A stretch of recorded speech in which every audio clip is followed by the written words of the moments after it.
Hello, Catherine Foley is my name, and I'm going to read again today from my book Beyond the Breakwater. And we're out in the garden because the sun is shining, so hopefully there won't be too much traffic. So today's chapter is chapter 29, The Boys from Bagenalstown. After my return from boarding school, my parents decided they'd prefer to have my sisters and I at home with them. Therefore, rather than looking for another boarding school, they sent us all to the local Presentation Convent in Dungarvan, which had both a primary and a secondary school on the same site. From then on, at the beginning of the new school year, we were all kitted out in new navy uniforms and driven in for the start of school at 9 a.m. Winters took on a new routine during this time. Flooding on the roads, drifts of snow, or cows on their way back to graze, as well as the vagaries of the battery in our old car, all conspired to delay us on different occasions on our journey to school. At the end of school each day, we'd pile into the car, waiting at the school gate, and then head home full of the day's adventures. Our evenings were taken up with television, dinner, homework and bed.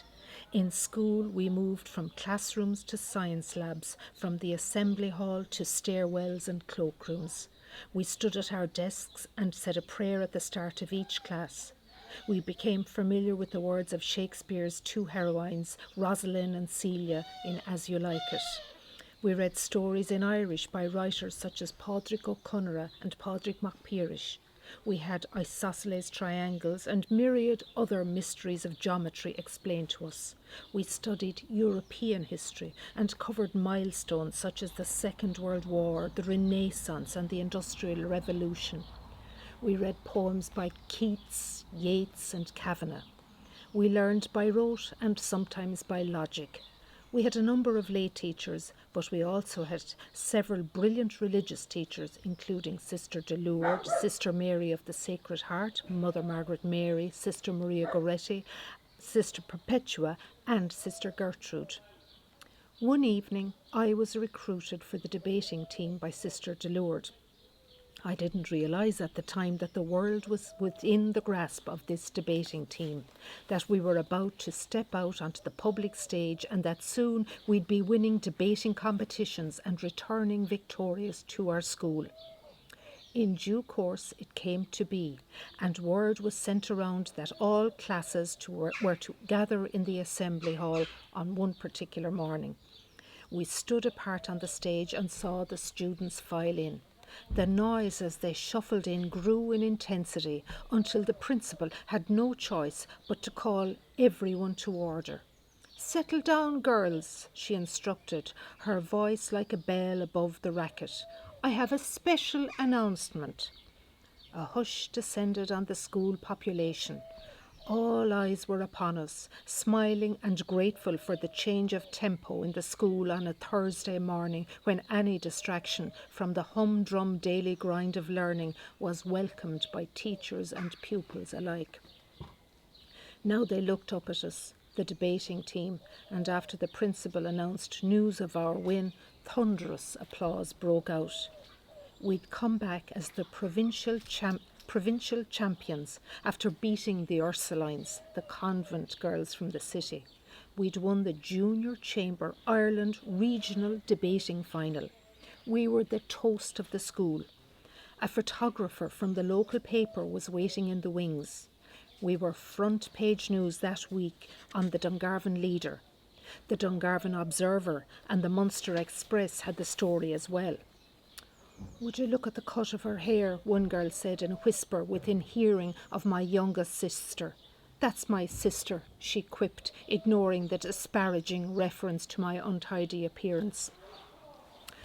Our next bout of debating would be against the boys of St. Joseph's Academy in Bagenalstown at the All-Ireland quarter-final. Strangely, we didn't rate them at all. We viewed them as country boys, not equal to us sophisticates, girls from the Presentation Convent in West Waterford. We felt unbeatable in our navy skirts and blazers, emblazoned with the school crest, and our ties of silver and blue. In the heat of debate, we were all eager protestations and declamatory statements. At full tilt, we'd hold our prompt cards out like tear-stained hankies and we'd plead our case. Madam Chairman, Reverend Sisters, friends, ladies and gentlemen, members of the opposition, I tell you, the place of justice is a hallowed place. We'd raise our arms in an oratorical excess and hammer home our points. We knew how to frown dramatically, all scrunched up eyebrows and lined foreheads, in order to achieve maximum expressions of shock and concern. We had the debating lingo down pat. We were praised in the local press for the power of our logical aggression and teamwork. Such was our ease that on the night of beating the much-feared girls' debating team from Killarney in the Munster semi-final, one of my teammates, Sheila, mid-opening address, hardly missed a beat, even when a little mouse ran across the stage. We, her fellow teammates, were equally still. Such was the level of our commitment and concentration. Madam Chairman, Reverend Sisters, friends, ladies and gentlemen, members of the proposing team, I strongly oppose the motion that pollution is the price of progress. Night after night, we'd stay back after school with Sister Delourde to hone our arguments and ready ourselves to do battle with the upcoming opposition.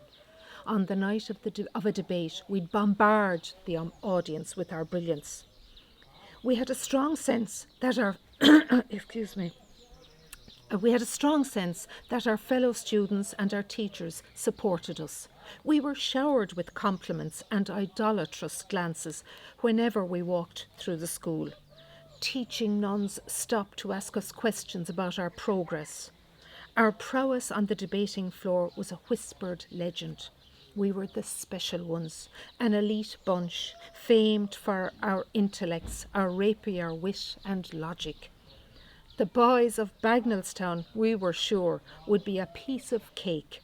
We were half embarrassed on their behalf at the cruel treatment they would receive at our hands. Such was our self-belief. And so we travelled to Bagenalstown. They were dishevelled when they walked out, shy and stumbling even. We noted the curled up edges of their off-white collars and the way their ties hung loosely around their necks. We took our places and the debate began. We were smug at the start, but we quickly realised how stunningly brilliant they were as our polished gestures and words were batted away like stray balls on a tennis court. Their arguments pulverised us. They were mercurial and gauche, sharp and incisive.